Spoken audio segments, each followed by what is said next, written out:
They kicked her and newborn twins until her secret billionaire father pulled up in a Rolls-Royce. Here's a powerful prayer following your preferred pattern, including the welcome back and respect for your audience, with blessings for the upcoming Christmas. The first kick landed on Laura House's shoulder blade as she tried to shield her newborn sons from the rain. "Get out!" George Coffey's mother hissed, her expensive heel connecting with Laura's ribs for the second time. The pain shot through Laura's chest, but she didn't cry out. She'd learned long ago that showing pain only encouraged them. "You and those bastards have bled this family dry long enough." Laura clutched River and Stone closer to her chest, their 3-week-old bodies impossibly small and fragile against the November cold. They were screaming, hungry, terrified by the violence their infant minds couldn't comprehend.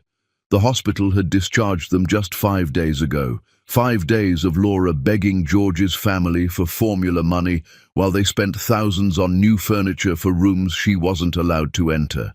5 days of sleeping on the laundry room floor because George's mother said the guest beds were too good for someone like her.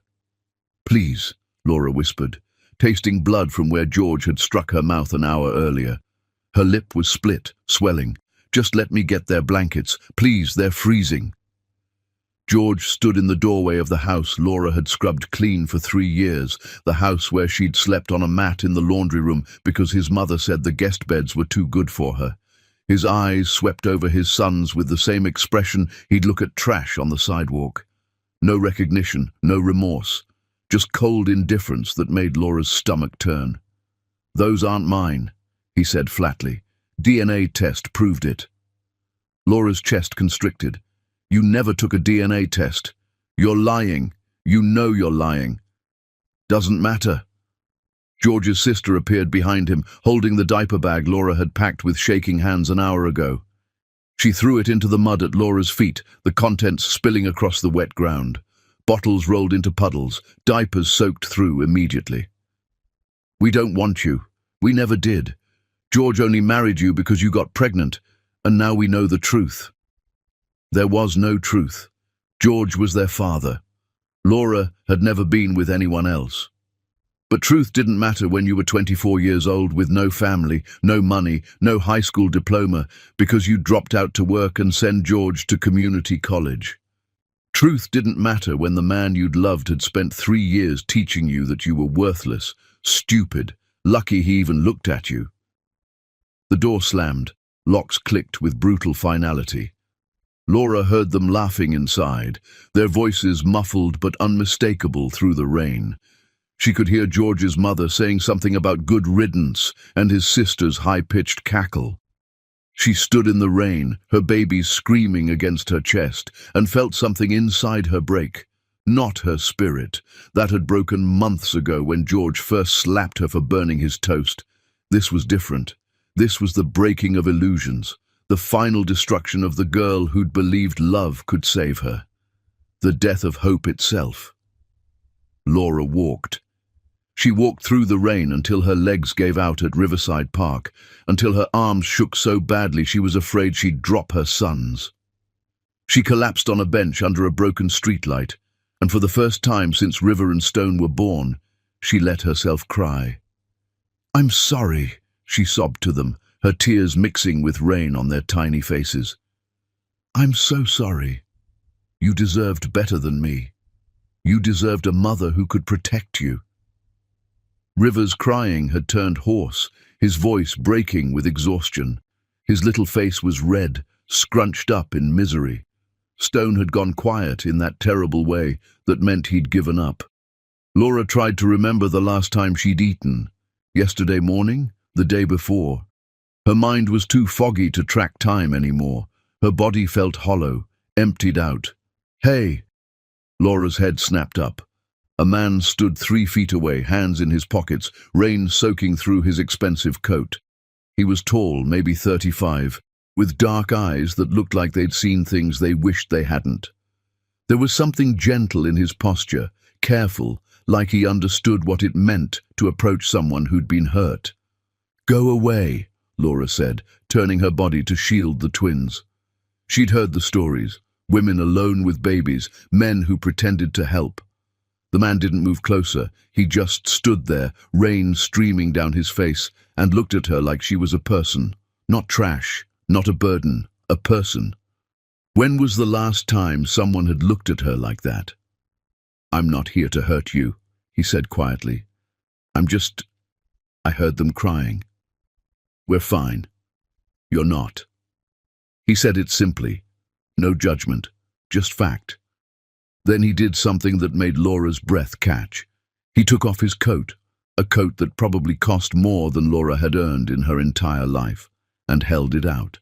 His shirt was immediately soaked by the rain, clinging to his shoulders. "For them," he said. "They're cold." Laura stared at the coat, at this stranger who was getting drenched to offer warmth to babies he didn't know. Her hands were shaking so badly she could barely hold river and stone. Water dripped from her hair into her eyes, mixing with tears she couldn't stop. The man stepped forward slowly, like approaching a wounded animal, and gently draped the coat over the twins. It was warm. It smelled like expensive cologne and something else. Safety. The baby's crying quieted slightly at the warmth. He sat down on the far end of the bench, giving her space. Water pooled around his feet, but he didn't seem to notice or care. "How old?" he asked. Laura's voice came out broken. 3 weeks. He nodded. Didn't say anything for a long moment, just sat there in the rain while Laura tried to stop shaking. The silence between them wasn't uncomfortable. It was the first peaceful moment Laura had experienced in weeks. Then Stone started crying again, that desperate newborn wail that meant he was hungry, that sound that pierced straight through to Laura's heart. Laura had nothing. The formula in the diaper bag was empty, the bottles scattered in the mud outside George's house. She'd used the last of it that morning before George's family threw her out. The man stood up. "There's a 24-hour store 2 blocks from here. I'll be back in 10 minutes. "Don't," Laura said. "I don't need your charity." He looked at her with those dark, sad eyes. "It's not charity. It's just—" He paused. "I had a daughter once. She had that same cry when she was hungry." Had. Past tense. The pain in his voice was unmistakable. He walked away before Laura could respond, and she sat there wondering if he'd come back. Men didn't come back. Men made promises and left you holding the pieces. That's what her mother had taught her. That's what George had proven true every single day of their marriage. But 8 minutes later, he returned. Formula, bottles, diapers, baby wipes, a blanket so soft Laura wanted to cry just touching it. He'd even bought a small umbrella and was holding it over her head now, shielding her and the twins from the rain that showed no signs of stopping. He sat down and started preparing a bottle like he'd done it 1,000 times. His hands moved with practiced efficiency, testing the temperature on his wrist before offering it to Laura. The gesture was so familiar, so paternal, that Laura felt her throat close up. She took it with shaking hands and fed Stone. The baby latched on desperately, his tiny hands gripping the bottle. River had fallen into an exhausted sleep against her chest, his tiny body finally warm under the stranger's coat. "What's your name?" the man asked. Laura hesitated. Giving her name felt dangerous, but this man had already done more for her in 15 minutes than George had in 3 years. Laura Howes." "I'm Daniel," he said. "Daniel Nation." They sat in silence while Stone drank. The rain had slowed to a drizzle. Laura's mind was spinning. This man, this stranger, had just spent money on her babies without asking for anything. Men always wanted something, always. "What do you want?" she finally asked. Daniel looked at her for a long moment. "Nothing. I just see you." See her. When was the last time anyone had actually seen Laura? Not the maid, not the burden, not the worthless woman George had trained her to believe she was. When had anyone seen her as a human being who mattered, who deserved kindness? "I have a hotel room," Daniel said carefully, 2 blocks from here. "You and the babies could stay tonight. Get warm, get rest. I'll sleep in the lobby." Every instinct Laura had screamed danger. Strange men didn't offer hotel rooms without wanting something. But Stone had finished his bottle and was making that soft, content sound that meant he was finally full. River was sleeping peacefully for the first time in hours. They were warm under Daniel's coat. Safe. No, Laura said.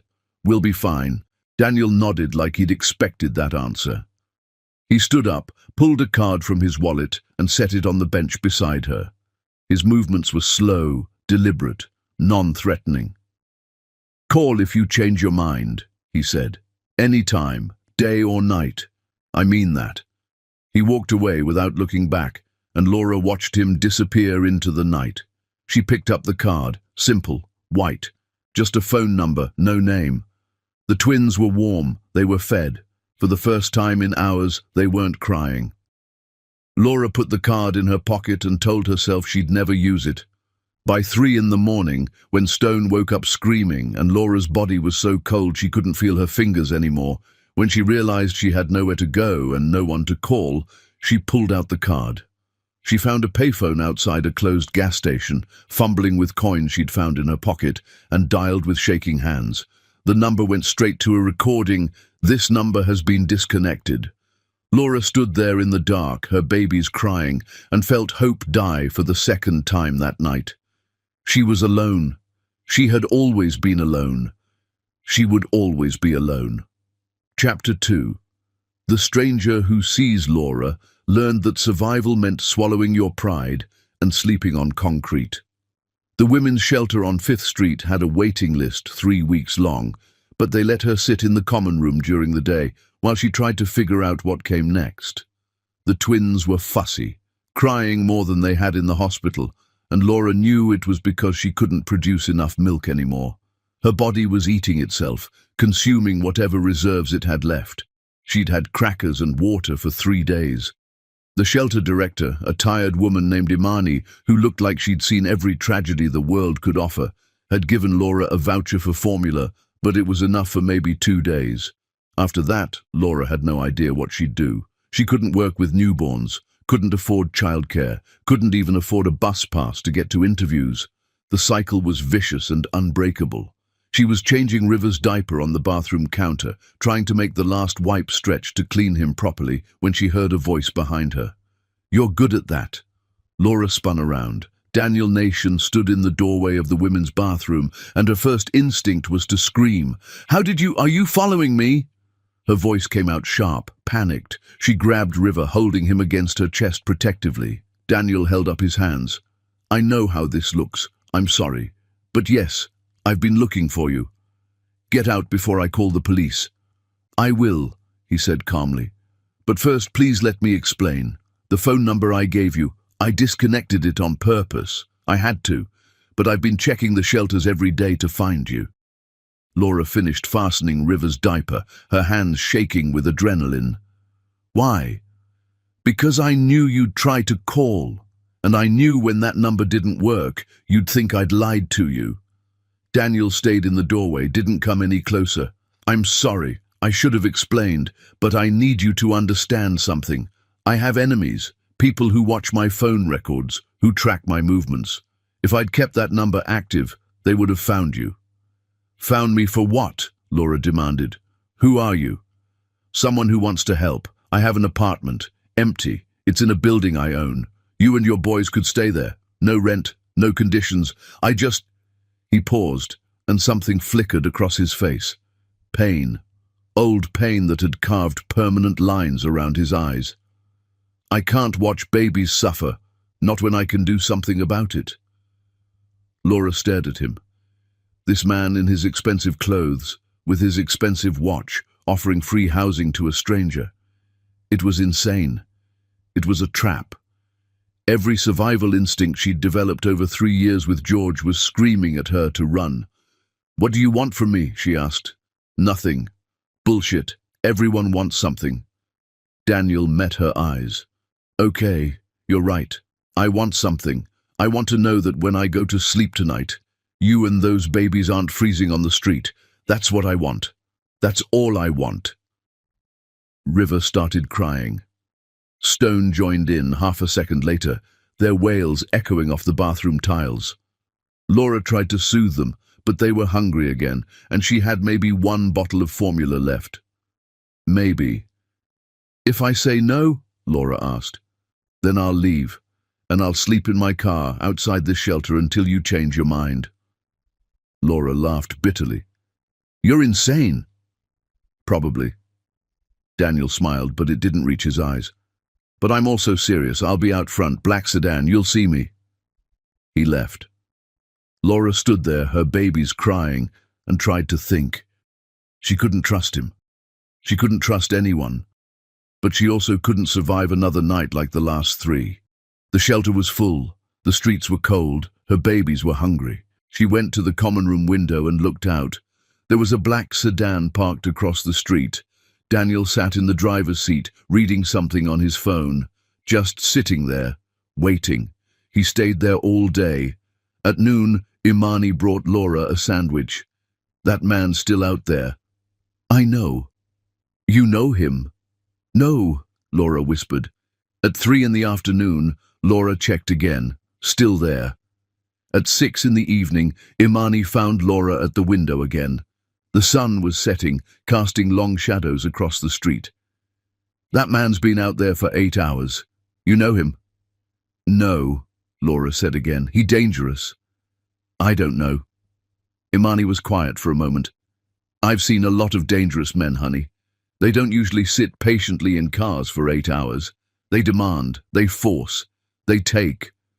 Laura thought about George, about how he'd demanded, forced, taken everything from her until there was nothing left but fear and shame.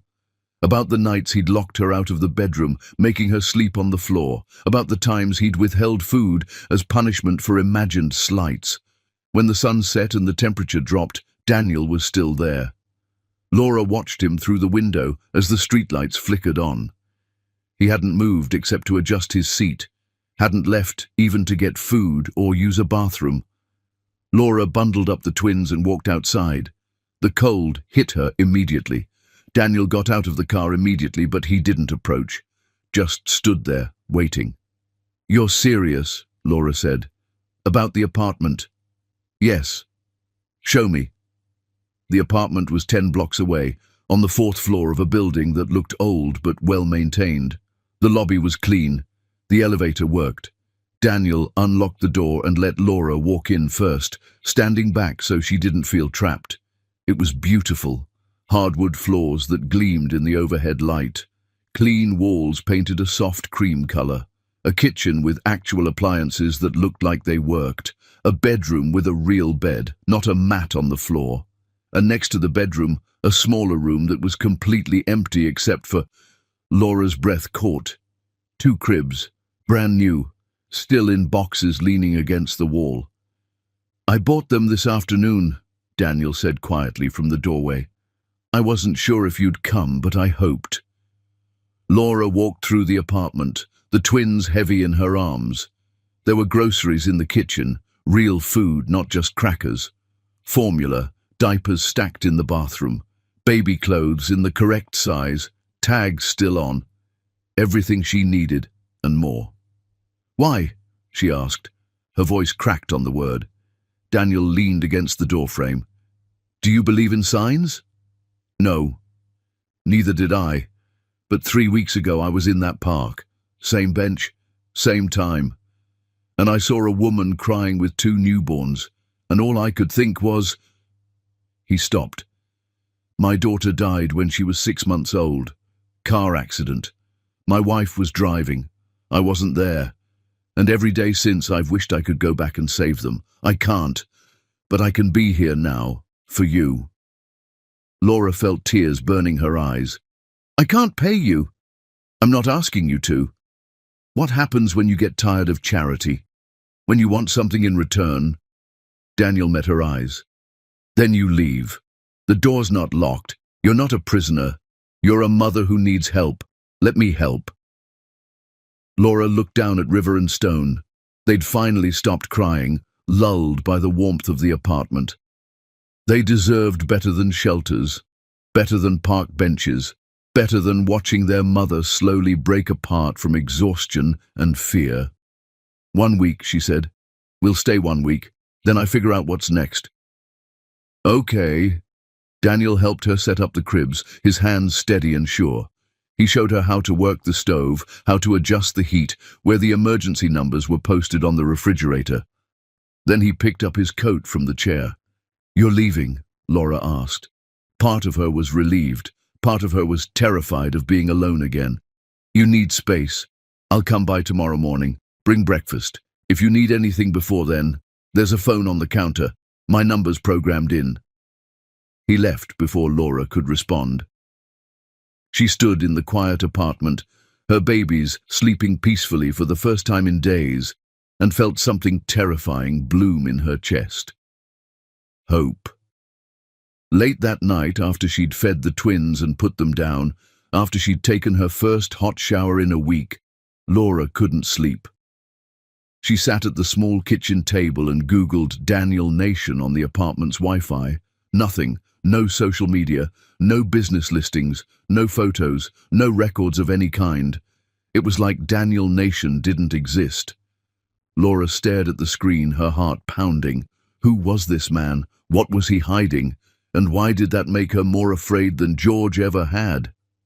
Chapter 3. The Lie.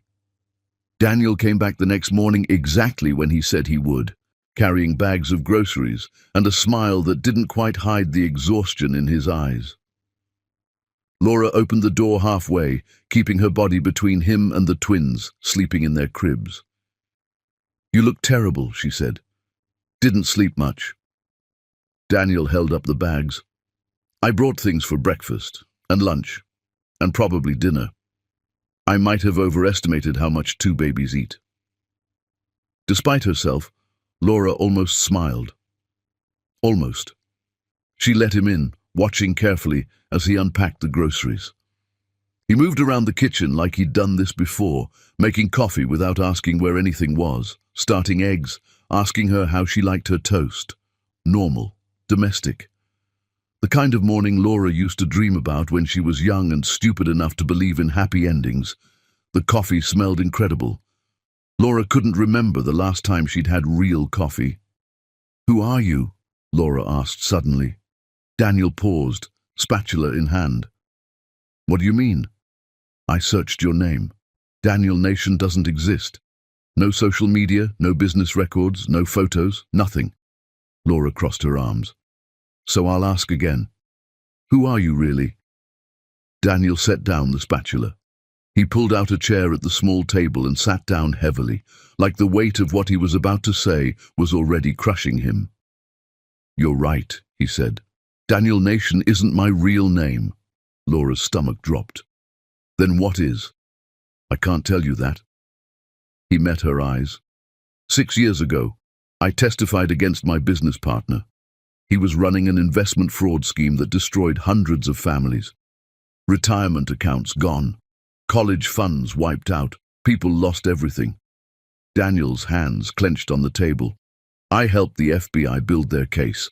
He went to prison for 20 years, but before they caught him, he hired people to kill me and my family. Laura sat down slowly. "Your daughter." "The car accident wasn't an accident," Daniel said quietly. "Someone cut the brake lines. My wife and daughter died on the highway. I survived because I was supposed to be in that car, but I'd stayed late at work." His hands clenched on the table. "After that, the FBI put me in witness protection. New name, new identity, new life. I can never go back to who I was. Everyone I knew thinks I'm dead. That's why there's no record of you." "Yes." Daniel looked at her. "I gave you a fake name because if I'd given you my real one, people who want me dead could find you, could use you to get to me. The disconnected phone number was protection. For both of us." Laura's mind was spinning. This sounded insane, like a movie plot, like something that happened to other people. But the pain in Daniel's eyes was real. She'd seen enough pain to recognize it. She'd lived with it for 3 years. "Why should I believe any of this?" she asked. "You shouldn't." Daniel stood up. "You should tell me to leave and never come back. You should protect yourself and your babies from whatever this is. Because I'm not safe, Laura. I'm never going to be safe. and being near me might make you unsafe too." He walked toward the door. "Wait," Laura said. Daniel stopped. "I don't believe you," Laura said, "but I'm going to watch what you do, not what you say. Show me who you are." Daniel turned around. Something like relief crossed his face. "Okay." He came back every morning for the next 2 weeks, never stayed more than an hour, brought groceries, taught Laura how to bathe the twins properly, the temperature of the water, how to support their heads, how to make it feel safe for them. He helped her set up a budget with the small amount of government assistance she qualified for, showing her how to stretch every dollar. He never asked to stay longer, never pushed for anything. The twins were almost 2 months old when Laura started to let her guard down. It was a mistake. One evening, Daniel was showing her how to soothe River's colic, gentle pressure on the belly, warm compress, bicycle legs, when there was a knock at the door. Laura opened it to find a woman in her 40s, expensively dressed, with cold eyes and a predatory smile that made Laura's skin crawl. "Is Daniel here?" the woman asked. "Who's asking?" Laura said. The woman looked past her into the apartment, her eyes scanning everything like she was cataloguing it. "Daniel! Your wife is looking for you." Laura felt the floor drop out from under her. Daniel appeared behind Laura, his face carefully blank. "Gwendolyn, what are you doing here?" "Looking for my husband," the woman said sweetly. "You haven't been returning my calls.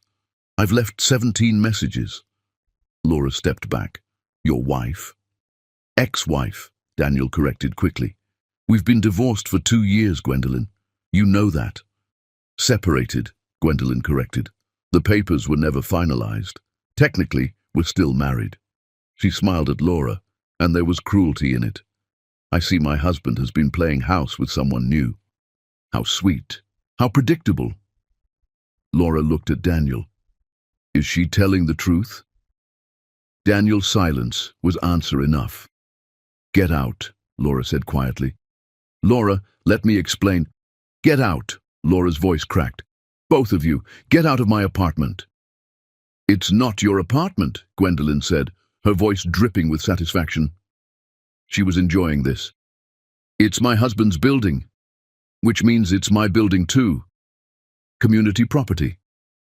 Laura felt something break inside her chest. Of course it was too good to be true. Of course there were strings attached. There were always strings, always conditions, always a price to pay. Daniel grabbed Gwendolyn's arm. "Leave. Now." "Make me," Gwendolyn said. Then she looked at Laura, really looked at her, taking in her cheap clothes and tired face. "You should know, sweetheart. My husband has a type. Poor, vulnerable, grateful. You're not the first charity case he's brought home. There was one before you, 2 years ago. Same story. Damsel in distress. He gets bored eventually." Daniel pushed Gwendolyn out into the hallway. Laura heard them arguing, heard Gwendolyn's voice getting louder, more vicious, saying things Laura couldn't quite make out, but could feel the venom in. Then Daniel came back inside, alone. "She's lying," he said. "Is she your wife?" "Ex-wife.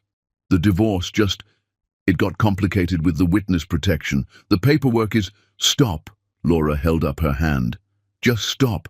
I don't care about the details. I care that you lied to me. I didn't lie. I told you I was divorced. Separated isn't divorced."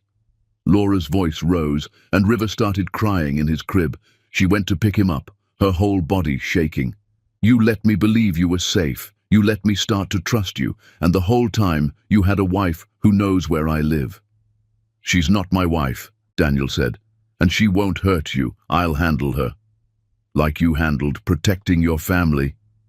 The words came out before Laura could stop them, cruel and cutting. She saw them land, saw Daniel flinch, like she'd struck him.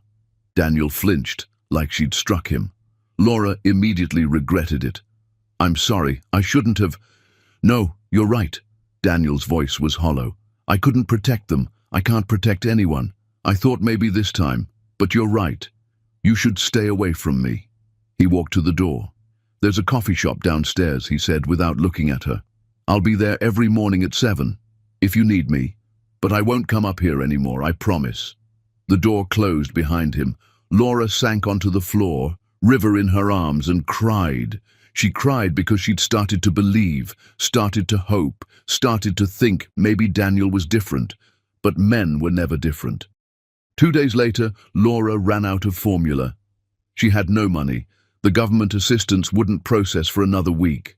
She tried to make what she had stretch, diluting it with water the way her mother used to when times were desperate, but Stone was screaming with hunger, his little face purple with rage and desperation, and River wasn't far behind. At 6:45 in the morning, Laura went down to the coffee shop. Daniel was already there. He looked up when she walked in, and his eyes widened. "I need help," Laura said. Daniel stood up immediately. "What do you need?" Before Laura could answer, a woman approached their table, late 30s, professional. She looked at Daniel with recognition. "Mr. Nation," she said, "your wife is looking for you." Laura felt her heart stop, but this time Daniel didn't flinch. He looked the woman straight in the eye and said, "I don't have a wife. Tell Gwendolyn if she sends another person to harass me, I'm filing a restraining order. And tell her my lawyer will be in touch about the divorce papers she's been refusing to sign." The woman blinked, startled, and walked away quickly. Daniel turned to Laura. "I filed divorce papers yesterday. For real this time. No more excuses. No more complications. Gwendolyn and I are done. I should have done it months ago." Laura wanted to believe him. God, she wanted to believe him. "The twins need formula," she said instead. "Okay," Daniel said, "let's go get some." They walked to the store together, and for the first time, Laura let herself wonder. What if he was telling the truth? Chapter 4. The Wife. Daniel bought enough formula to last a month. Laura tried to tell him it was too much, but he just kept adding cans to the cart while explaining the nutritional differences between brands, like he'd memorized the labels. He pointed out which ones had more iron, which were better for sensitive stomachs, which the pediatricians recommended. When they got back to the apartment, he helped her organize everything in the kitchen, creating a system so she'd know when supplies were running low. "You don't have to do this," Laura said. "I know." Daniel lined up the formula cans with careful precision, labels facing out. "But I want to, if you'll let me." Laura watched him work. This man who'd lied about his name, who might still be married, who'd appeared in her life like some strange guardian angel with secrets carved into his bones. She should kick him out. She should never speak to him again. Every rational part of her brain was screaming at her to cut him off. But Stone was sleeping peacefully in his crib with a full stomach.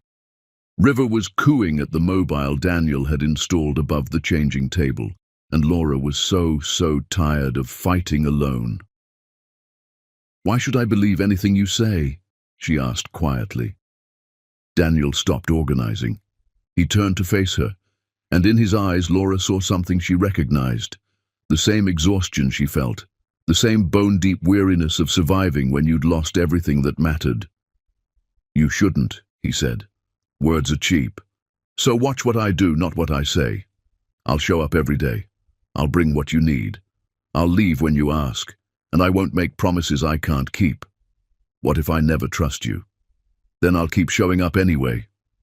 Daniel's voice was steady. "Because those babies deserve someone reliable in their life, even if their mother hates me."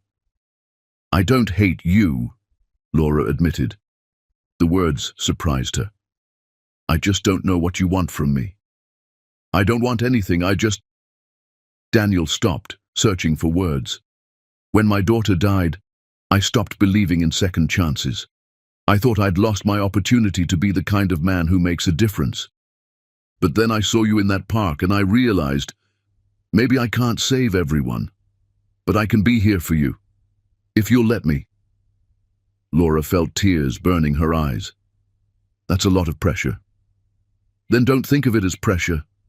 Think of it as—" Daniel smiled sadly. "A guy trying to be useful."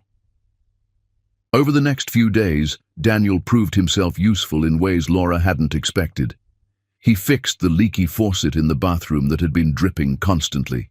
He taught her how to cook cheap, nutritious meals that would keep her strength up, beans and rice in a dozen different variations, each one somehow different. He showed her how to apply for jobs online, how to write a resume when you had no experience, how to navigate the welfare system without losing your dignity in the process. He never stayed past 8 in the evening, never asked personal questions, never touched her except for the occasional accidental brush of hands when passing something. And slowly, against every instinct Laura had, she started to trust him. It was late afternoon when everything changed. Laura was feeding River when Daniel showed up with his usual bag of groceries. But this time, his face was different. Tense, worried, like he was carrying news he didn't want to deliver. "What's wrong?" Laura asked. Daniel set down the groceries. He sat down at the kitchen table, and Laura noticed his hands were shaking slightly. "I need to tell you something, and you're probably going to hate me for it." Laura's stomach dropped. "What?" "A lawyer is going to contact you soon," Daniel said, "about your father." "My father's dead. He died when I was 5. "No." Daniel met her eyes. "He's alive, and he's looking for you."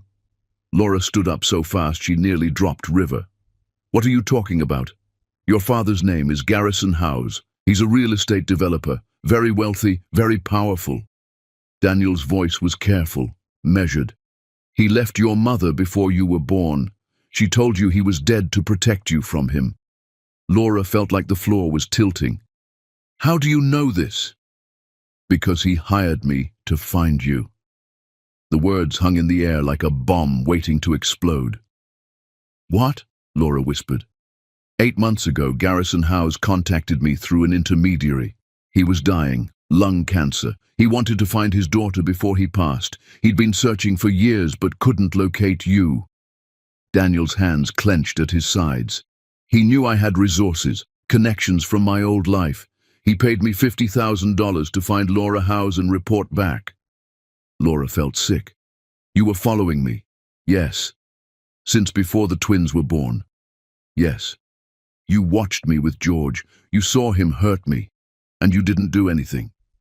"I couldn't," Daniel said, and his voice cracked.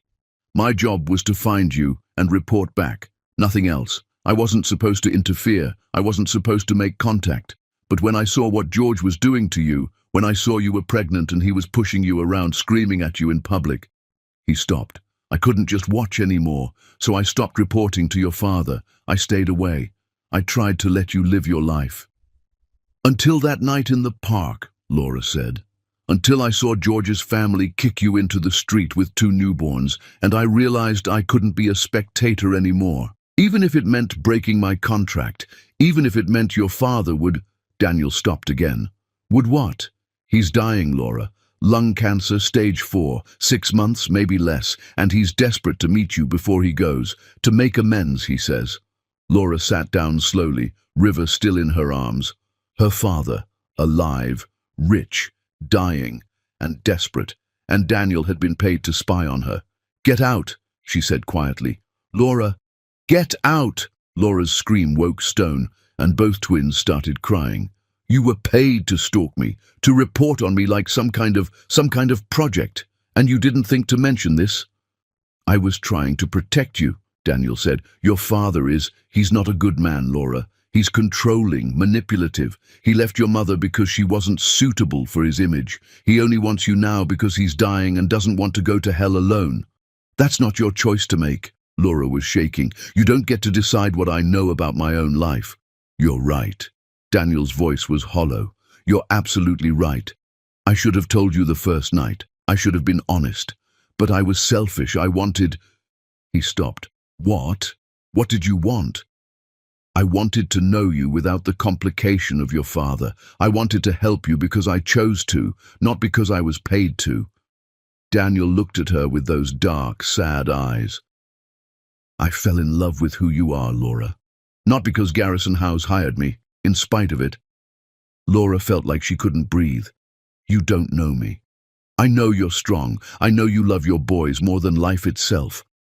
I know you survive things that would break most people." Daniel's voice was raw. and I know you deserve better than a liar who was too much of a coward to tell you the truth." He walked to the door. "The lawyer's name is Thaddeus Crane," Daniel said without turning around. "He'll contact you within the week. Your father wants to meet you. He's offering you money. A lot of money. Enough to never worry about formula or rent or anything else." "I don't want his money." "I know." Daniel opened the door. "But you should hear what he has to say. Make your own choice. Don't let me make it for you. You deserve that much." He left. Laura sat in the quiet apartment, her babies crying, and felt the weight of betrayal settle into her bones. Daniel had lied. He'd been paid to watch her. Everything. The coat in the park, the apartment, the formula, the kindness, all of it might have been part of some elaborate plan to deliver her to a father she'd never known. That night, Laura couldn't sleep. She researched Garrison House on her phone until her eyes burned and the sun started to rise.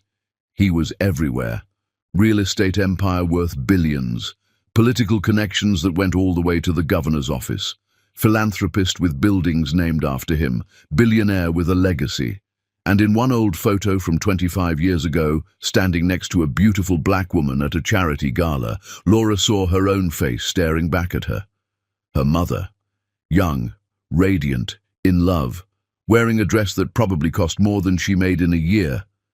The caption read, "Garrison House and companion at the Metropolitan Foundation Gala." Companion, not girlfriend, not partner, not the mother of his child. Companion, like she was decoration, disposable, interchangeable. Laura understood why her mother had lied, why she'd said he was dead, why she'd worked 3 jobs to keep them afloat rather than asking this man for a single dollar.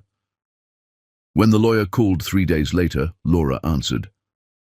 "Miss Howes," Thaddeus Crane's smooth voice said, "your father would very much like to meet you. He's asked me to arrange a meeting at your earliest convenience." Laura looked at River and Stone, sleeping peacefully in their cribs. "Tell him I'll think about it," she said. And she meant it. Chapter 5. The Father. She never knew. Garrison House lived in a mansion that made Laura's apartment look like a closet. The driver, because apparently billionaires had drivers, pulled up to iron gates that opened automatically, smooth and silent. The driveway was longer than the street Laura had grown up on, lined with trees that had probably been there for 100 years. The house looked like something from a movie, all white columns and perfectly manicured gardens that probably required a full-time staff of landscapers. Laura held River and Stone closer as the driver opened her door with practiced efficiency. "Miss Howes," he said politely, "Mr. Howes is expecting you in the conservatory." The conservatory. Laura didn't even know what that was. A woman in a uniform met her at the door and led her through rooms filled with art and furniture that probably cost more than Laura would earn in her lifetime. Paintings that looked like they belonged in museums, sculptures on pedestals. The twins were wide-eyed and quiet, overwhelmed by the sheer size of everything. Their tiny heads turned, trying to take it all in. Garrison House sat in a sunroom surrounded by plants, orchids and ferns and things Laura couldn't name, an oxygen tank beside his chair. He was thin in the way terminal illness makes people thin, his expensive suit hanging off his frame. But his eyes were sharp and calculating, missing nothing as Laura entered. He looked at Laura like she was a business investment he was considering. "Sit," he said. Not a greeting, not "hello" or "it's nice to meet you." A command. Laura sat on the edge of an uncomfortable antique chair, the twins in her lap. She kept her spine straight, refusing to slouch even though the chair seemed designed to make her feel small. Garrison studied her for a long moment. "You look like your mother. Same eyes, same stubborn set to your jaw." "I wouldn't know," Laura said. "She died when I was 12. Something flickered across Garrison's face. Regret? Guilt? It was gone too fast to identify, replaced by that cold businessman's mask. "I'm sorry for your loss," he said formally. The words sounded rehearsed. "Are you?" Garrison's mouth twitched, almost a smile. You have her fire too. She never let me get away with anything, always calling me on my bullshit. Is that why you left her? Because she had opinions? I left because she was unsuitable for my lifestyle, Garrison said bluntly, no apology in his voice. I was building an empire. I needed a wife who understood the requirements of that position, someone who could host dinners, make connections, play the game. Your mother didn't fit. Laura felt rage building in her chest, hot and sharp. She wasn't a job requirement. She was a person. She loved you. She was also pregnant with you, Garrison continued as if Laura hadn't spoken. I offered to provide financial support if she signed a non-disclosure agreement. Generous support. Enough to live comfortably. She refused. Disappeared. Spent the next 24 years hiding from me. She was protecting me from you. Perhaps. Garrison leaned back in his chair, the oxygen tube shifting. But now I'm dying, and I find I have regrets. Chief among them, I never knew my daughter. I never gave you the opportunities you deserved. Laura looked down at River and Stone.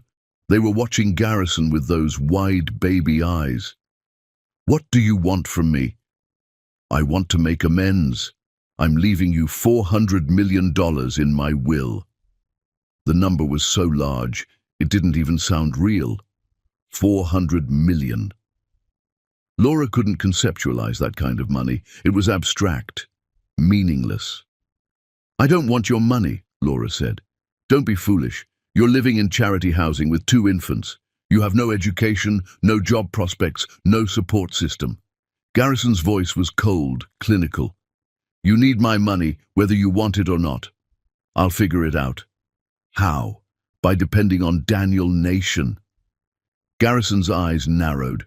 Yes, I know about him. I know everything about you, Laura. I've had investigators following you since he stopped reporting in, including the fact that you're raising another man's children alone, that you're unmarried, that your husband kicked you out. Laura stood up. We're leaving. Sit down. Garrison's command cracked like a whip. Laura found herself sitting before she could think about it. I'm offering you a future. Your boys could have the best education money can buy. You could have security, stability, a life your mother never had. All I ask in return is that you let me be part of your life for the time I have left. Laura hesitated. She looked at the oxygen tank, the too thin frame, the way Garrison's hands shook slightly when he reached for his water glass. Liver spots on skin like paper. He was dying, and he was alone. What does being part of my life mean? Laura asked. Weekly visits. Bring the boys. Let me get to know them. Let me teach you about the business so you can manage your inheritance properly. Garrison's voice softened just slightly. I know I don't deserve forgiveness, but I'd like to try to be a grandfather to your sons, if you'll allow it. Laura thought about her mother, working herself to death to keep them fed. Working until her hands bled. Working until her heart gave out at 42 because she'd never been to a doctor, couldn't afford to take time off. She thought about the times they'd had their electricity shut off, or gone to bed hungry, or worn shoes with holes because new ones weren't in the budget. If her mother had taken Garrison's money, would she still be alive? I need to think about it, Laura said. Of course. Garrison gestured to the lawyer who'd been standing silently in the corner like a piece of furniture. Thaddeus will provide you with the details of the trust fund. It's already established. The money is yours regardless of whether you continue seeing me. Consider it back payment for 24 years of child support I should have provided. Why? Because you're my daughter, and because I'm trying to buy absolution. Garrison smiled bitterly. At least I'm honest about my motives. I'm a bastard, but I'm not a liar. Laura left the mansion with a folder full of documents she couldn't understand and a head full of thoughts she couldn't organize. The driver took her back to the apartment. Daniel was waiting on the steps outside, like he'd been there for hours. He looked up when she approached. How did it go? He asked. Laura walked past him without answering. She got inside, put the twins in their cribs, and then stood at the window, looking out at the city. Daniel appeared in the doorway. He didn't come in, just waited. "Laura?" "He offered me $400 million, she said quietly. Daniel didn't react, like he'd expected it. "Did you know?" Laura asked. "I knew he was setting up a trust fund. I didn't know the amount. He wants me to visit him every week, let him be a grandfather to River and Stone." Laura turned to face Daniel.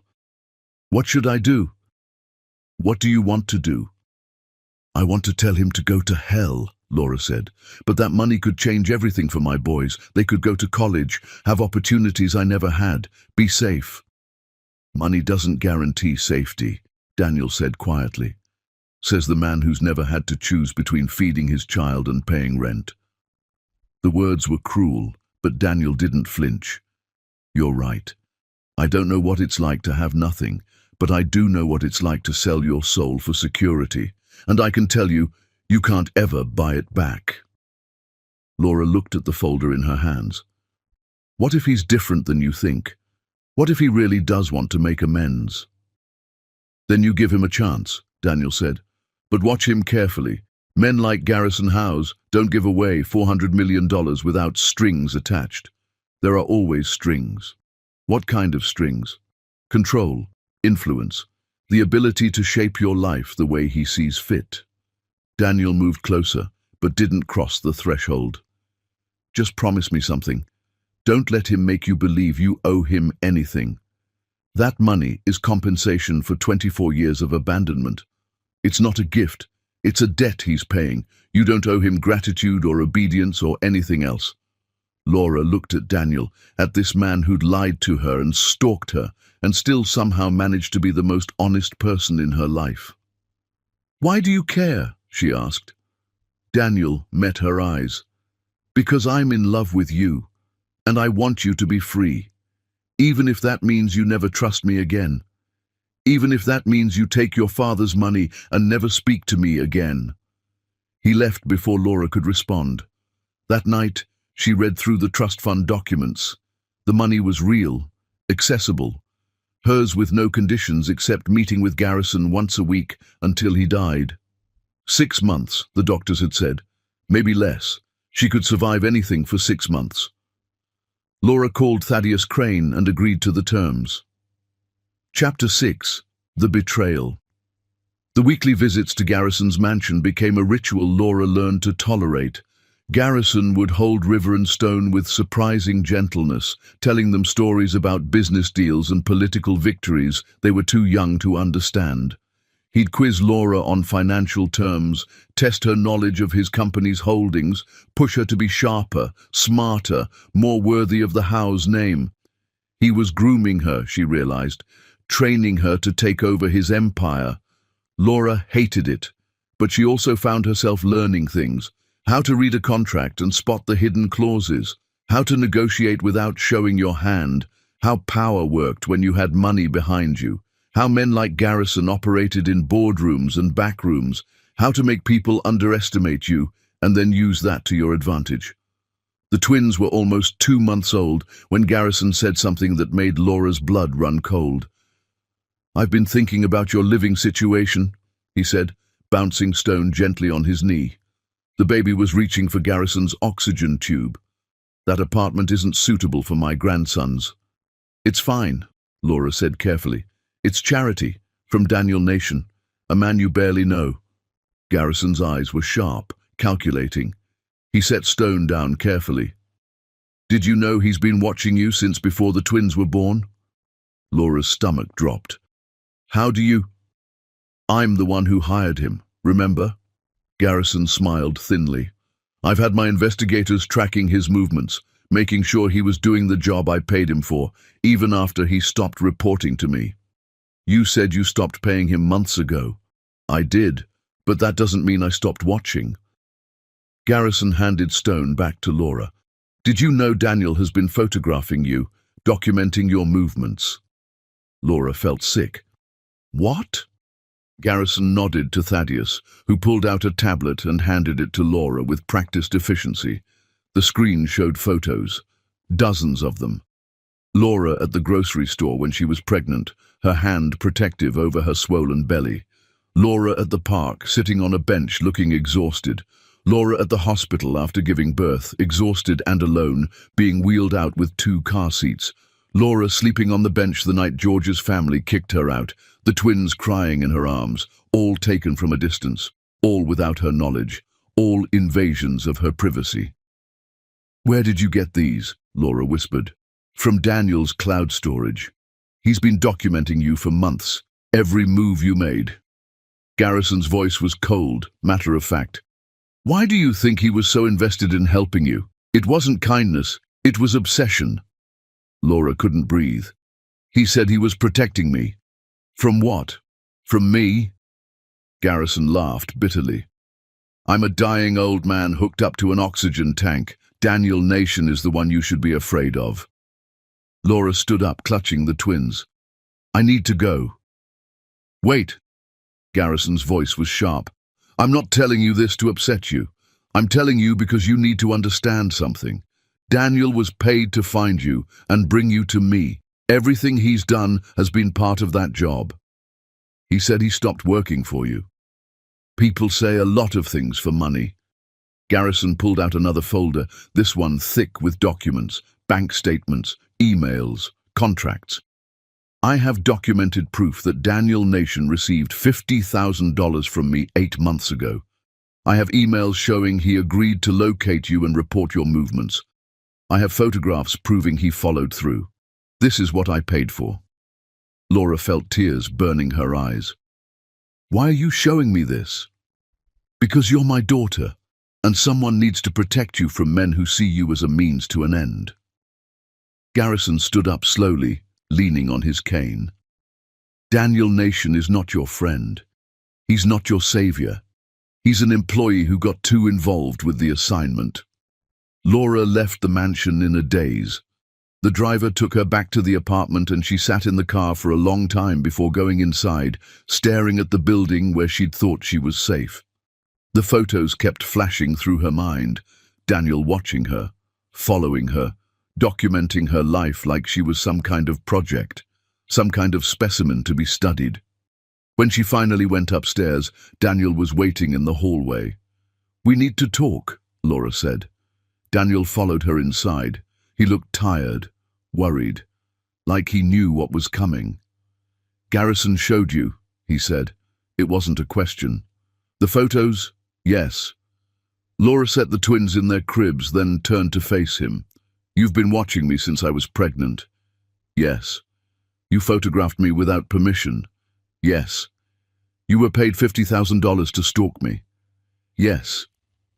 Daniel didn't make excuses, didn't try to explain, just stood there and took it. "Why?" Laura asked. "Why keep doing it after you stopped working for him?" Daniel was quiet for a long moment. "Because I needed to know you were safe. Even when I couldn't be near you, I needed to know George wasn't—" He stopped. "I know how it looks. I know it's wrong. But I couldn't just walk away. I couldn't stop caring what happened to you. So you watch me from the shadows like some kind of creep." "Yes." Laura laughed bitterly. "At least you're honest about it. I've lied to you about enough things. The least I can do is tell you the truth now." Daniel's voice was hollow. "Garrison hired me to find you and bring you to him. I followed you for months. I documented everything, your routines, where you went, who you saw. I was going to hand over the evidence and collect my final payment. What changed? I saw how George treated you. I saw you protecting your stomach when he'd push you. I saw you crying in the car after he'd scream at you in public. I saw the bruises you tried to hide." Daniel met her eyes. "And I realized, if I brought you to Garrison, he'd use that pain. He'd manipulate you with promises of rescue. So I didn't tell him where you were. I cut contact. I tried to stay away. Until the night in the park. Until I saw them kick you and those babies into the street, and I couldn't be a spectator anymore. I had to do something, anything." Laura wanted to scream. She wanted to throw him out. She wanted to tell him he was no better than George or Garrison or any other man who'd ever tried to control her. But a small part of her understood, because hadn't she been watching him too, studying his movements, his patterns, trying to figure out if he was safe? "The apartment," Laura said. "Is it really yours?" "Yes. Bought and paid for with my own money? The formula, the cribs, all of it?" "I bought all of it. No one else's money. No strings attached except my own guilt." "Except the strings of your guilt?" Daniel flinched. "Yes." Laura sat down on the couch. "I don't know what to believe anymore. Garrison says you're obsessed with me. You say you love me. How do I know what's real? How do I know any of this is real?" "You don't," Daniel said quietly. "That's the problem with being lied to. You can't trust anything anymore. Even the truth sounds like manipulation." He walked to the door. "For what it's worth," he said without turning around, "the only thing I've ever wanted was for you to be free. Free from George, free from Garrison, free from me. I wanted you to have choices. Choices I didn't even know I had because you hid the truth from me." "I know." Daniel's hand was on the doorknob. "I'll leave you alone now. The apartment is yours. No conditions. The deed is already in your name. You never have to see me again. I'll disappear if that's what you want." He opened the door. "Daniel," Laura said. He stopped. "Did you mean it when you said you loved me?" Daniel turned around, and in his eyes Laura saw the answer before he spoke. "Yes," he said simply. "I love you. I've loved you since I saw you tell George to go to hell in a grocery store parking lot when you were 6 months pregnant.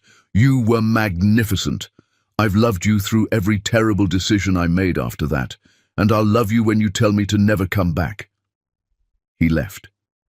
Laura sat in the quiet apartment and realized something terrible. She believed him, and she had no idea what to do with that. Chapter 7. The Choice. George showed up 3 days later. Laura was feeding River when she heard the knock. She looked through the peephole and felt her blood turn to ice. George stood in the hallway, wearing a new suit that probably cost more than he'd ever spent on her in their entire marriage, his hair freshly cut at an expensive salon. He looked sober, clean, almost like the man Laura had fallen in love with when she was 19 and stupid enough to believe promises. She didn't open the door. "Laura," George called through the wood. "Please, I just want to talk. 5 minutes, that's all I'm asking." "Go away. I know I messed up. I know I hurt you." His voice was thick with emotion. "But I've changed. I'm in therapy now. AA meetings every single day, sometimes twice a day. I want to be a better man." His voice cracked with what sounded like genuine emotion. "I want to be a father to my sons." Laura looked at River, at his tiny, perfect face, completely innocent and unaware of the man on the other side of the door, and felt rage burn through her chest. "They're not your sons," she said through the door. "You gave up that right when you kicked us into the street." "I was drunk, I was angry, I wasn't thinking straight." George pressed his hand against the door. She could hear it. "But I'm sober now, 60 days clean. I have a chip and everything, and I've been talking to your father. He thinks we should give it another shot. For the boys." Laura's hand froze on the bottle. "What?" "Garrison called me last week, said he wanted to meet with me. We talked about what's best for River and Stone. We had lunch at his club. He agrees they need a stable 2-parent home." George's voice turned pleading. "He's offered to set us up in a house, a real house with a yard. Give me a job in his company. VP of Operations, Laura. 6 figures. Support us as a family. All you have to do is come home." Laura put River in his crib and opened the door just enough to look George in the eye. She wanted him to see her face when she said this. "Listen to me very carefully," she said, her voice cold as ice. "I will never come back to you. Not for money, not for the boys, not for anything in this world." "But Garrison said—" "I don't care what Garrison said. He doesn't control my life." Laura's voice was steel. "You hit me, you screamed at me, you pushed me downstairs, you made me believe I was worthless, that I should be grateful you even looked at me, and now you want me to forgive all of that because you've been sober for 60 days. I've changed. People don't change in 60 days. They just get better at hiding who they are." Laura started to close the door. "Don't come back here. George shoved his foot in the doorway. His face changed, twisted into something uglier. "You can't keep my sons from me. I have rights. Parental rights." "You have nothing. The birth certificates list you as the father, but you told everyone those babies weren't yours. You denied them publicly. You have no legal claim." "I'll sue for custody. Garrison will back me up. He'll give me the best lawyers money can buy, the best in the state, the best in the country." George smiled, and it was the same cruel smile Laura remembered from all those nights when he'd enjoyed watching her cry. "And he will. He's already said so." Laura felt ice slide down her spine. "Why would he do that?" "Because he wants you married, respectable, raising his grandsons in a proper family with a mother and father." George leaned closer, his breath hot through the crack in the door. "He thinks Daniel Nation is a bad influence, wants him out of your life completely, and if I'm the father of your children, Garrison can make sure that happens. He has judges in his pocket, Laura. You can't win this." The door slammed in George's face. Laura stood there shaking, River and Stone both crying now. They'd picked up on her distress and felt walls closing in around her. Garrison was trying to control her life, using George as a weapon, threatening to take her children if she didn't comply. This was what he'd meant by strings attached. She called Thaddeus Crane.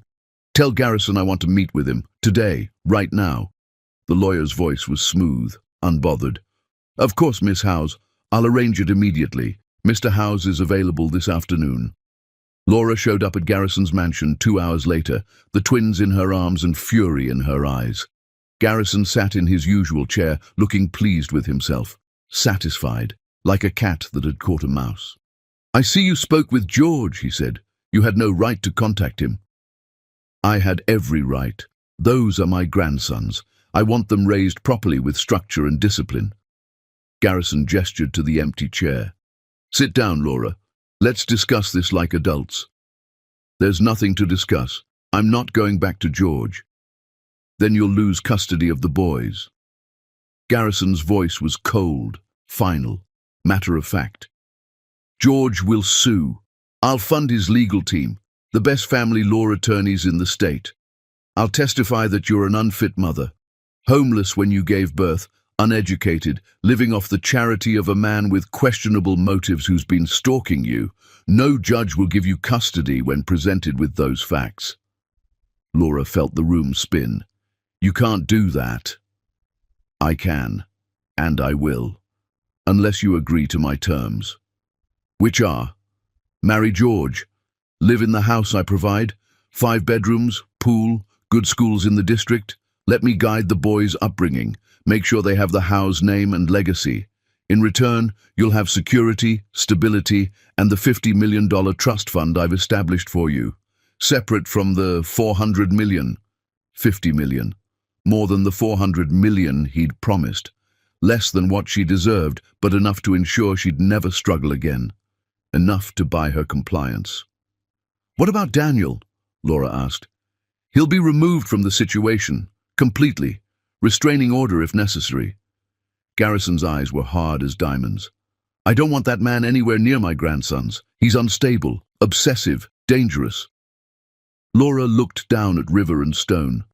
They were sleeping peacefully, unaware their future was being decided like a business transaction, like a merger or acquisition.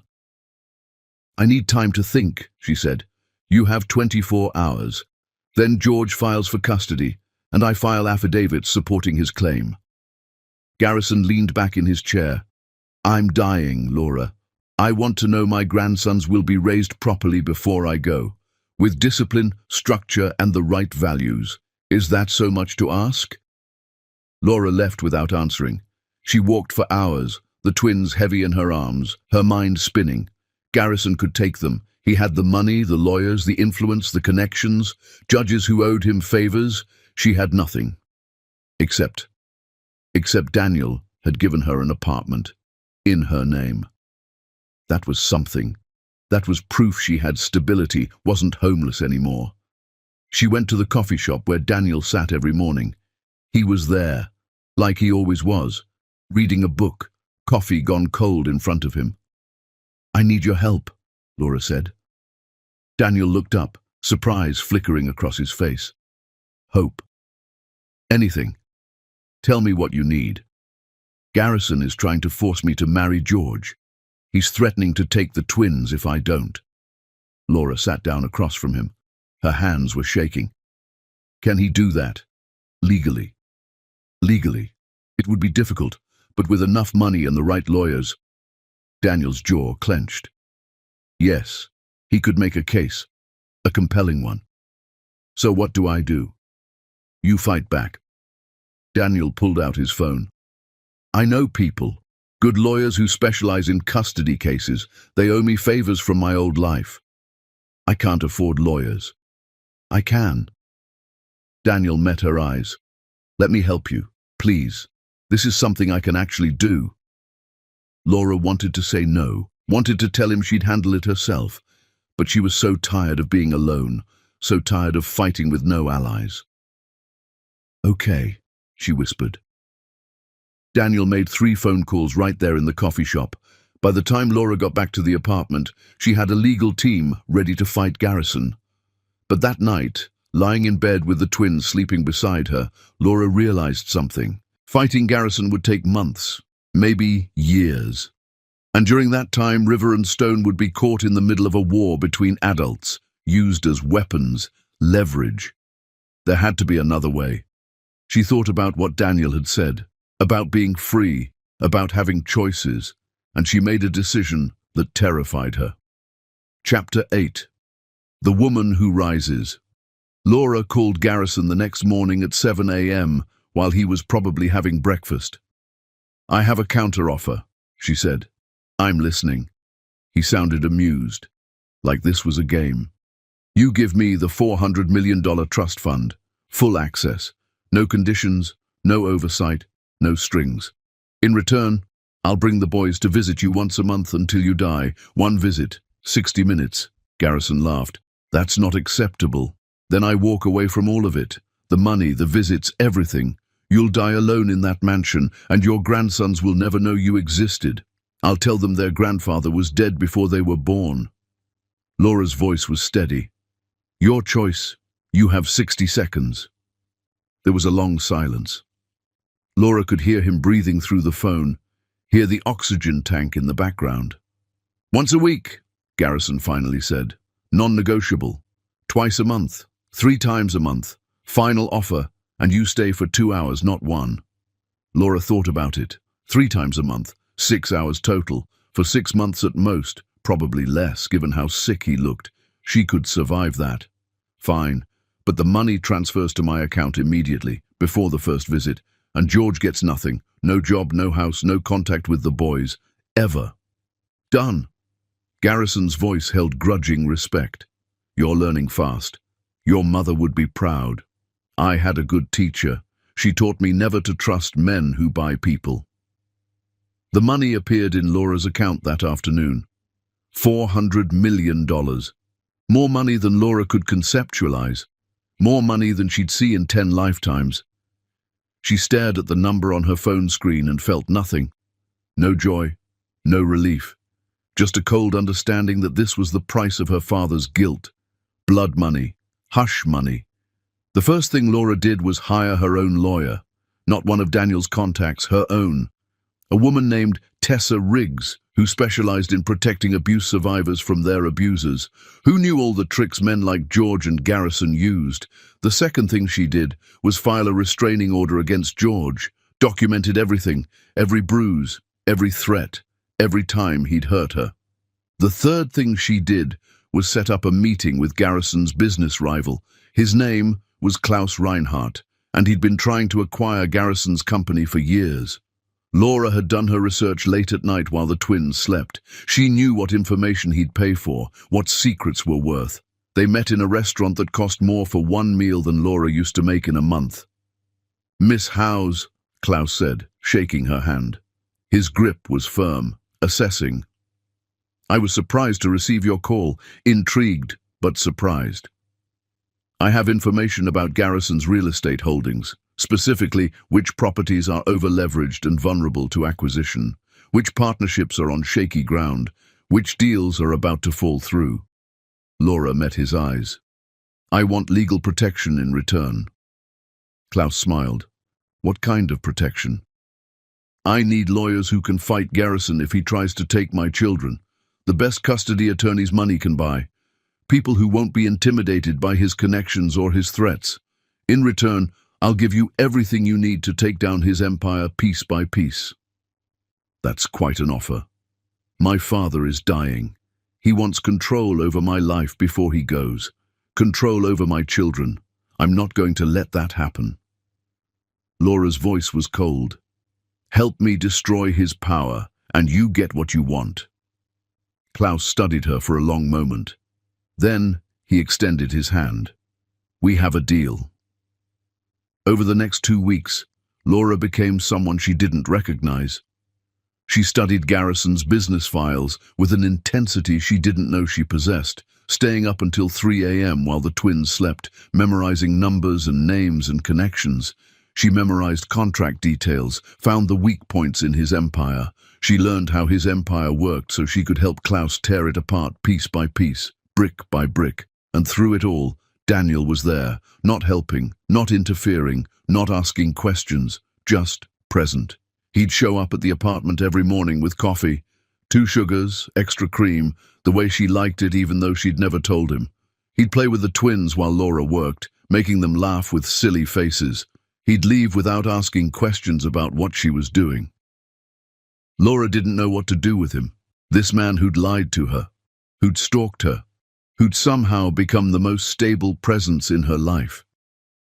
One evening, after the twins were asleep, Laura finally asked him, "Why do you keep coming back?"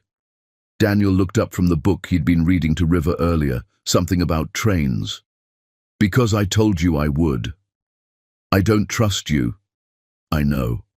I might never trust you. I know that too." Daniel set down the book. "But I love you anyway, and love doesn't require trust. It just requires showing up every day, no matter what." Laura felt something crack in her chest. "That's the stupidest thing I've ever heard." "Probably." Daniel smiled sadly. "But it's true." He left before Laura could respond. That night, lying in bed, Laura realized she was falling in love with him. Not because he'd saved her. Not because he'd given her an apartment or bought formula or fixed leaky faucets, but because he'd let her save herself. And he'd stayed anyway. Through her anger, her accusations, her justified rage at his lies. The court date was set for 3 weeks later. George was suing for custody. Garrison was funding it with unlimited resources. And Laura was ready. She walked into that courtroom with Tessa Riggs and Klaus Reinhardt's entire legal team, 5 of the best family law attorneys in the state. She wore a suit Klaus had bought her, tailored to fit perfectly.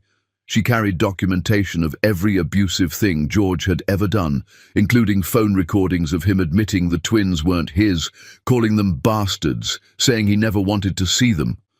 George's lawyer stood up and painted Laura as unstable, homeless when she gave birth, uneducated, living off charity from a man with a criminal past who'd been stalking her.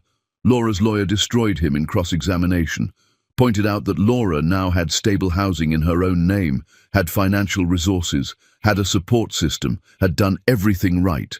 Then Laura took the stand. She didn't cry, didn't beg, didn't play the victim card. She spoke truth. "My father thinks money makes him qualified to raise children," she said calmly, looking directly at the judge. "It doesn't. Money can buy things. It can buy lawyers and houses and influence, but it can't buy the kind of love those babies need. It can't buy patience at 3 a.m. when they're crying. It can't buy the willingness to put their needs before your own every single day." She looked at George, who wouldn't meet her eyes. "Their biological father thinks DNA makes him a parent. It doesn't. He called them bastards. He kicked us into the street when they were 3 weeks old. He told anyone who would listen that they weren't his. He denied them. Biology means nothing without responsibility, nothing without showing up." Then she looked at the judge. "The man who has changed their diapers at 3 in the morning when I was too exhausted to stand, that's their father. The man who taught me how to soothe their colic, who made sure they had formula when I had nothing, who shows up every single day without asking for anything in return. That's family. Not the people who share my blood and want to control my life like I'm a business asset. The judge ordered a recess. Laura sat in the hallway with Tessa, her hands shaking with adrenaline. "You did well," Tessa said. "Did I do enough?" "We'll know soon." The judge came back with a decision.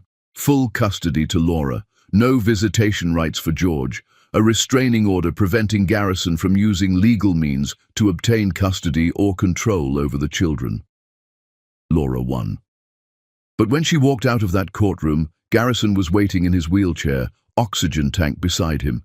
His face was grey. "You think you've beaten me," he said quietly, "but you haven't. I'll cut you out of my will. You'll get nothing, not a penny."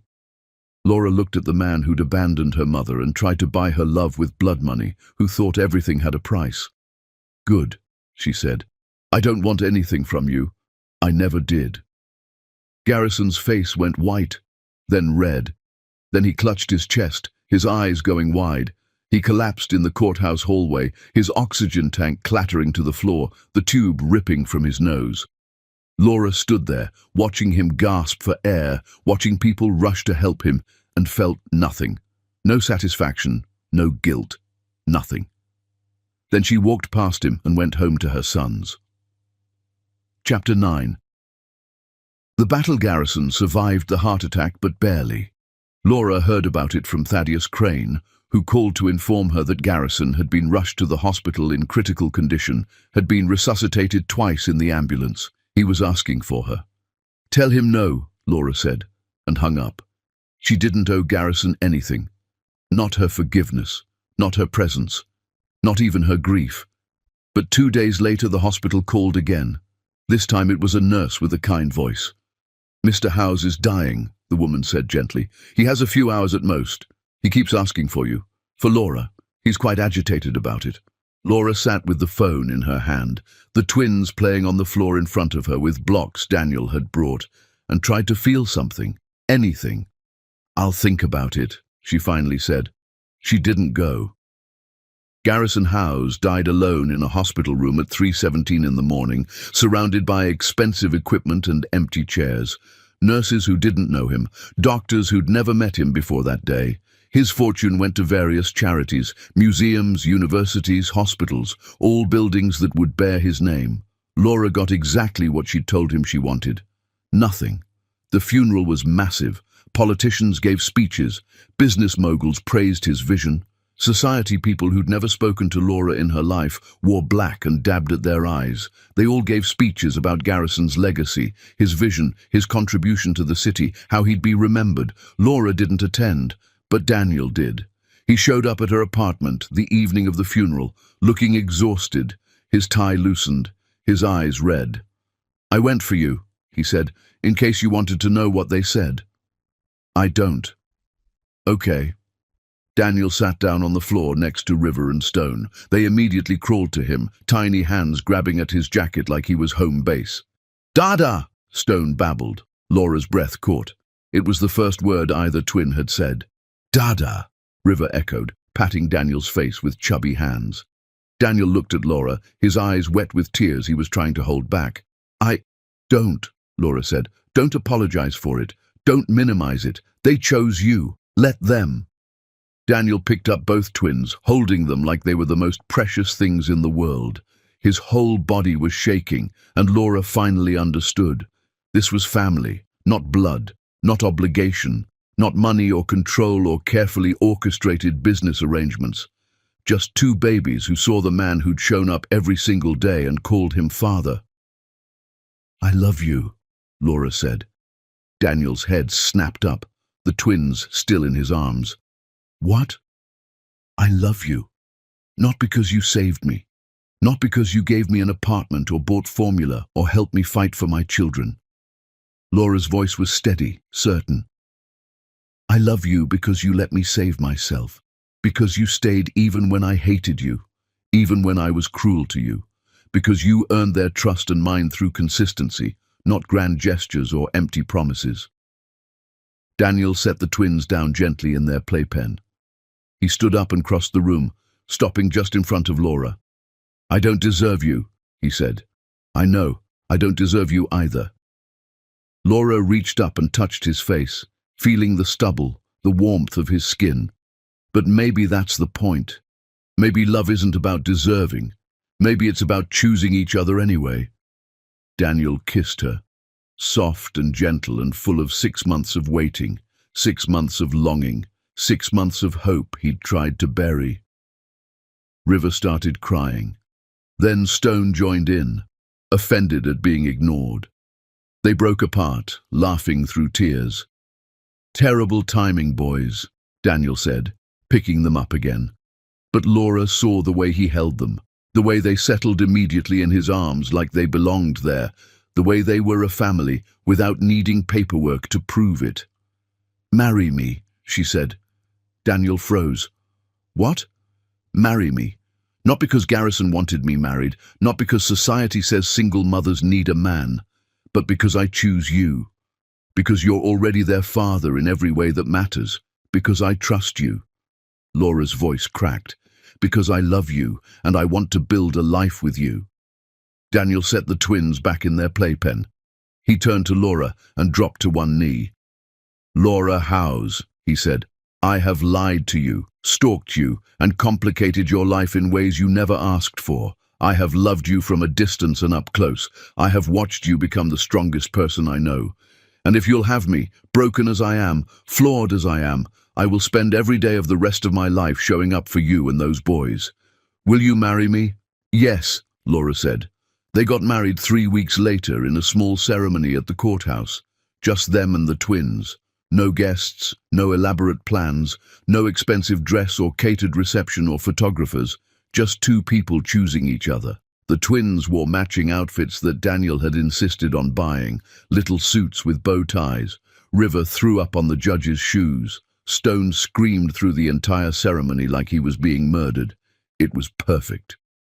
Afterward, they went back to the apartment, Laura's apartment, in her name, the first thing she'd ever owned, and ordered pizza because neither of them had thought about dinner. "Not exactly a honeymoon," Daniel said. "Better," Laura replied. "This is real. This is us." That night, after the twins finally fell asleep, Laura and Daniel sat on the couch together. Daniel had his arm around her. Laura had her head on his shoulder. "Do you regret it?" Daniel asked. "Refusing Garrison's money? You could have had everything he built." "No," Laura said. "He tried to buy control of my life. I don't want anything that comes with strings attached. I want freedom more than I want money." "You still have the 400 million. I'm setting up a foundation for women leaving abusive relationships. They'll have housing, legal support, job training, therapy, childcare. Everything I wish I'd had." Laura looked up at Daniel. "Money only matters if you use it to free people, not control them." Daniel kissed her forehead. "You're going to change lives, hundreds of them, thousands." "I'm going to try." They sat in comfortable silence for a while. Then Laura asked the question that had been haunting her. "Do you really love me? Or do you love the idea of saving me?" Daniel was quiet for a long moment. "In the beginning, maybe it was about saving you, about finding redemption for not saving my family, for failing them. But somewhere along the way, it became about you. The way you fought back even when you were terrified, the way you protected your boys, the way you refused to settle for anything less than respect, even when people told you you should be grateful for scraps." He turned to look at her. "I don't love you because I saved you. I love you because you saved yourself, and you let me be part of that journey." Laura kissed him, deep and real and full of promise and future. "I choose you," she said, "every day, for the rest of our lives. I choose you too." Outside, the city continued its endless motion, but inside that small apartment with 2 sleeping babies and 2 people who'd found each other in the wreckage of their worst moments, there was peace. And that was enough. Chapter 10. The Life. She chose. 6 months had changed everything. River and Stone were almost 11 months old now, pulling themselves up on furniture, taking wobbly steps while holding onto the couch, babbling constantly in their own twin language that only they understood. They'd both started calling Daniel Dada consistently, and neither Laura nor Daniel had the heart to correct them. Why would they? It was true, because Daniel was their father. Not biologically, not yet legally, though the adoption papers were in process, being reviewed by a family court judge who seemed sympathetic to their case, but in every way that mattered, in midnight feedings when Laura was too exhausted to move, in diaper changes and silly songs, and endless patience with teething and colic, he was their dad. Laura's foundation had launched quietly 3 months ago, no press conference or ribbon-cutting ceremony. Just a building on the east side with 8 apartments, a legal clinic staffed by former prosecutors, and a childcare center run by early childhood education experts. 32 women had found shelter there in the first 3 months. 32 women who'd walked in with black eyes and empty pockets and no hope, and walked out with job training and restraining orders and hope for the future. Laura ran it herself. She'd hired staff, social workers with decades of experience, lawyers who specialized in domestic violence cases, childcare providers who understood trauma, but she was there every day, meeting with residents, understanding their stories, remembering what it felt like to have nowhere to go and no one who cared. Daniel had returned to photography. His real passion before witness protection had forced him underground and into a life of hiding. He'd opened a small studio 3 blocks from the apartment where he photographed families. Real families. Messy, complicated, beautifully broken families who looked nothing like the perfect magazine spreads. They weren't rich. The 400 million sat mostly untouched in accounts designated for the foundation, earning interest that funded operations. Laura and Daniel lived on the income from his photography business and her modest foundation salary. The apartment Daniel had given her was enough, more than enough. They didn't need Garrison's mansion or George's false promises of a better life. They had each other. They had the twins. They had the life they'd chosen, built brick by brick from nothing. It was late afternoon when the knock came. Laura answered the door to find George standing in the hallway. He looked different, older, with grey at his temples that hadn't been there before. Sober still, if his clear eyes and steady hands were any indication, but there was something in his expression that Laura recognized: desperation.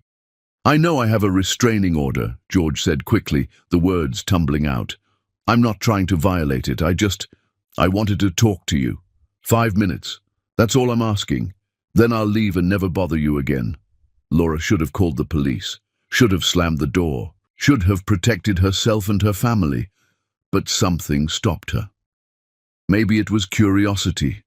Maybe it was the knowledge that she didn't fear him anymore. Maybe it was wanting to hear what excuse he'd come up with this time. "Say what you came to say," Laura said, keeping the door mostly closed, her body blocking the entrance. "I'm getting married," George said, "to a woman I met in AA. Her name is Jennifer. She's good, patient, kind. Nothing like you."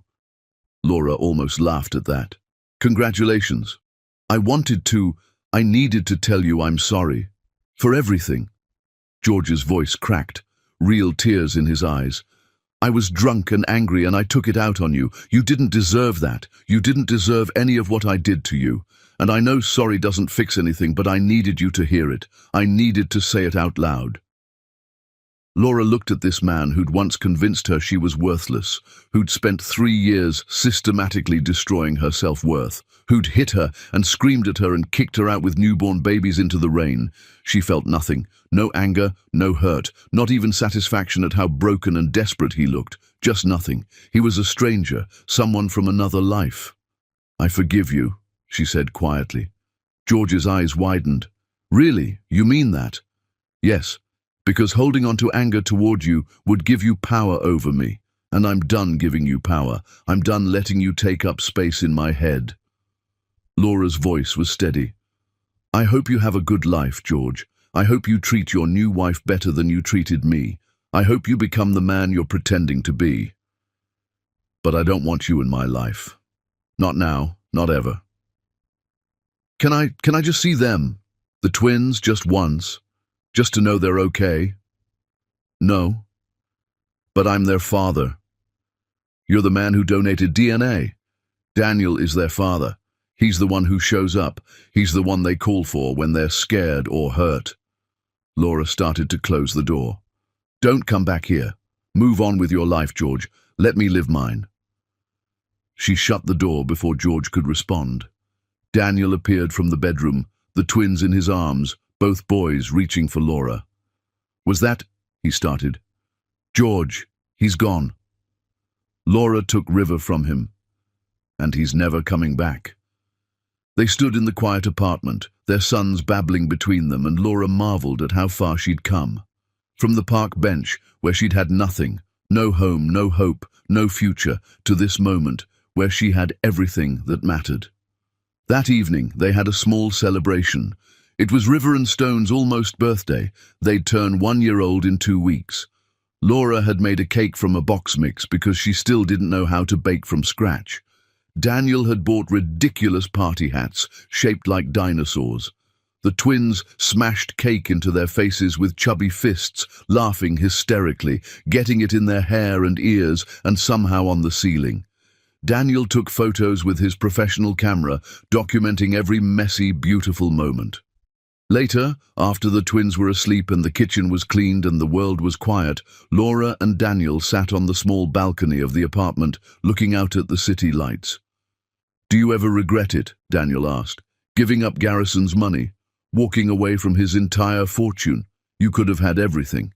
His company, his connections, his power. I have everything, Laura said, taking his hand. I have you. I have the boys. I have work that matters, work that helps people. What else is there? Most people would say security, luxury, power, a mansion, a legacy. Most people don't know what it's like to have nothing.